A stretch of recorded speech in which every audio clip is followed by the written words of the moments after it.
Okay, we're going to attempt to build a website with Divi and Novamira. The first thing you need to do is download the free Novamira plugin at novamira.ai/download and then upload it to the website, which I've done, and I've activated it. Once you've activated it, and all I've got on this website is Novamira, a free form plugin, a free SEO plugin. In the themes, I've got Divi activated and the license connected. I then go to configuration, which is here on the left. I turn on the abilities setting, hit save, and then it will go to the next phase, which is to generate an application password. That's what is going to connect the website to your Codex or Claude software. I'm going to copy that password, save it somewhere.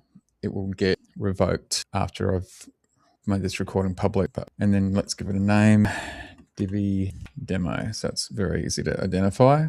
Name, that's in there, that's done, it's there. So now we copy this prompt, which should have the information needed to give to the coding tool. So I'll stop here and then go to the coding tool and start again.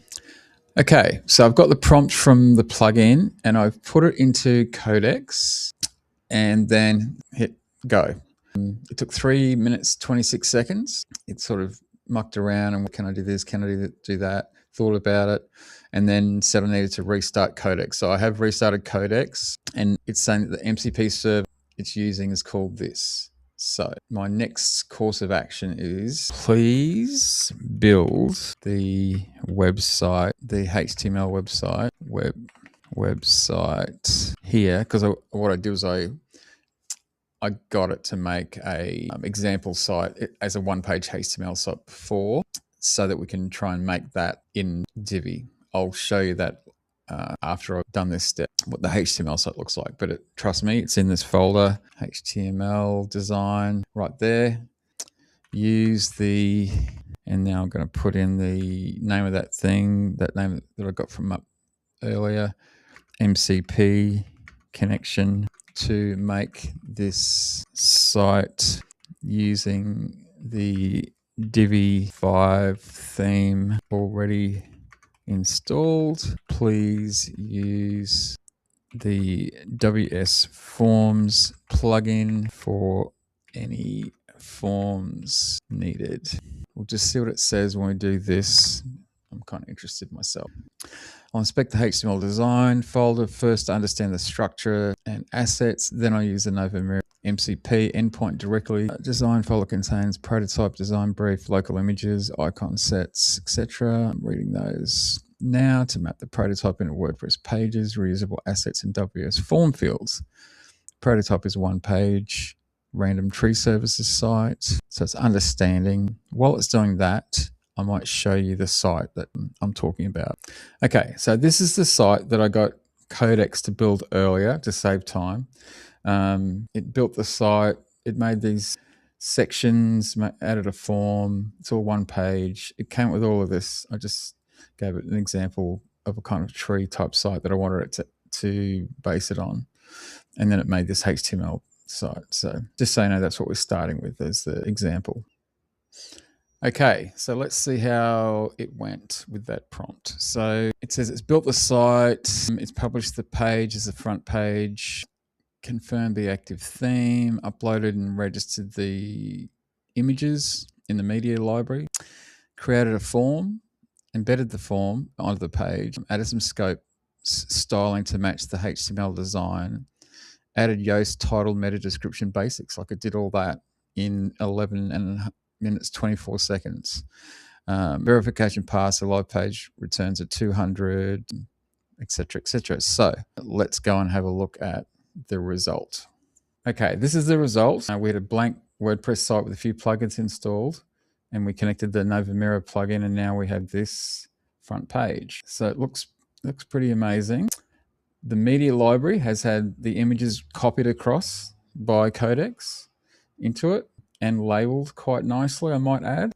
If we look at the Yoast settings, we should be able to see the Yoast element. So it's added search appearance. So it's added the title and the meta description itself. I didn't do any of that. If we go to edit with Divi, this is where things unravel a bit, and I find this is common with the first run. On the face value, you think, great, it's all done, but what's actually gone on is, if we look at the wireframe view, all we've actually got is one text box completely full of HTML code, which doesn't do anyone any favors to work with. So it's in there, and theoretically you could go in and change wording and stuff like that, but it's not pretty. Let's be honest. I guess you could click on things here if you really wanted to, if you really didn't want to have more control, and you could go in and still change things. So it is functional in that way, but that's not how I would build a Divi site like this. I would want segregated sections. So now the challenge is to ask Codex to actually use the Divi formatting, and I might point it to a Divi information page so it has a better understanding of the different elements that it should be using, and we'll see how it responds to that. Okay, so we're back in Codex. I've said that it did work, but it was only in one Divi module, as we've talked about, as a text module. Now I have to explain that I need this website built with separate modules for each section on the page, so it's easy for the client to work on in future and move things around. Here is, I've given it documentation on a lot of different modules that it could need to do this. This is the kind of instruction, if you had the pro version, you could save as a memory. So keep that in mind. About an advantage of the pro version is being able to have things like this saved, but you can still do it with the free version off the cuff, but you've got to kind of spoon feed it how to do it better. So I'll set this off and let's see what it says initially, if it believes it can even do it.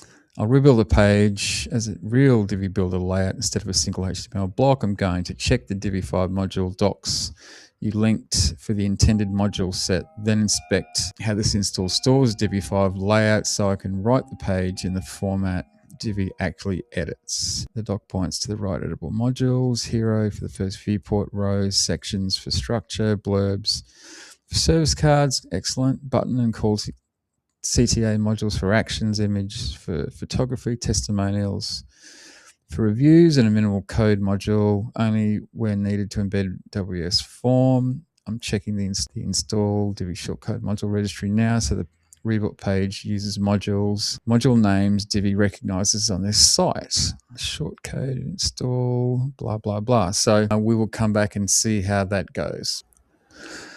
Okay, 3 minutes later, it's updated the home page. It's no longer a single HTML dump. It now uses separate Divi modules, 10 Divi sections, 11 rows, 26 columns, hero, blurb, heading, testimonial, image, call to action, button, and code module for the form. Verified did the pass, did some checks, referenced the various modules that it was using. So that's a good sign. So I'll take you over to how that looks on the website itself now. So we're back at the website. It's definitely rebuilt it.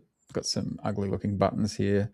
You've then got your sections and these various services with no icons. So something's gone haywire there in the blurb modules, but it has still got a structure I can work with. So there's a form embedded, information here, more sections, that's testimonial modules, quite a nice little section here with an image and a button and all that going on. So it's functional. It's not pretty, but it's definitely far more workable now.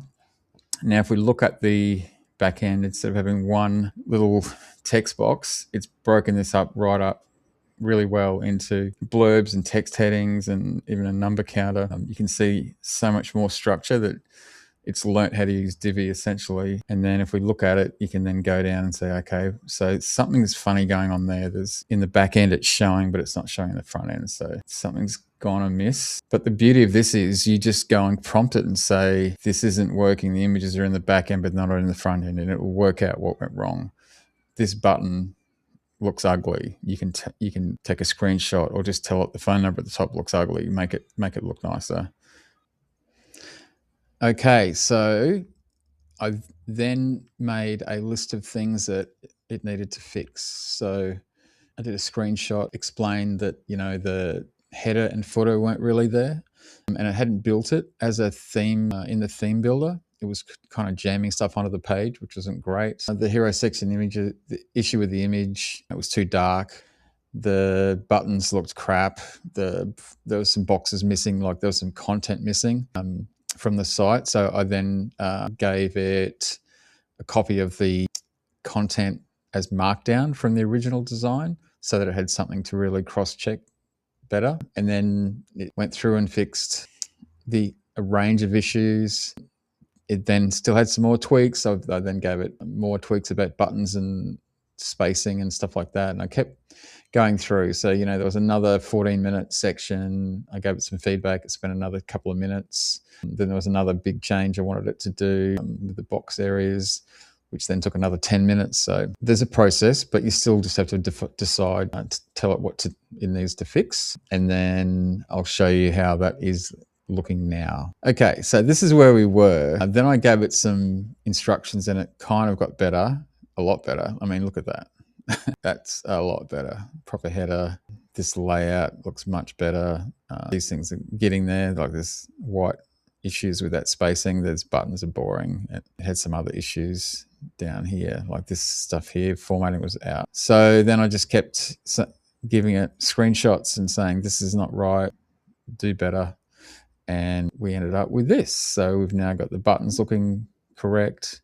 This section is legible without the space issues. The form, the contact info, where'd it go there? I scrolled past it, it was so tidy. Like the telephone, the email, the address, they're all correctly formatted. And what's also really cool is before that it was just one page. Now it's used the theme builder to make a global header and a global footer so that, you know, when you create a new page, all of that is correctly made. So I think that's a great outcome. That the back end, yeah, and then the back end's still like a Divi site should look, with all of its rows and columns and modules and elements to edit. So you can go to visual mode. You can go in there and just click on the bit you want to edit. You can see the text and the heading text here, the little sections there. So I'm very happy with it, being able to make this kind of site with using Divi and Novamira and not much else. Really basic. Novamira, Forms plugin, Yoast SEO plugin, Divi theme install. That is all that is in this site. What I will do, because there were some teething issues with understanding Divi's different elements, I've got a group that, you know, this YouTube channel talks about. And in that group, I will be making a guide that you would put in at the beginning of the Divi build to say, these are the documents that you need to check before making things, and make sure you do things like header and footer elements in the builder. The things that I've learned while doing this, I'm going to make a bit of a guide to do that. So if you look in the description of this video, you'll see the link to the group to check it out. And, you know, it's not expensive. You can try it out for a month and see how you go. But thanks for watching.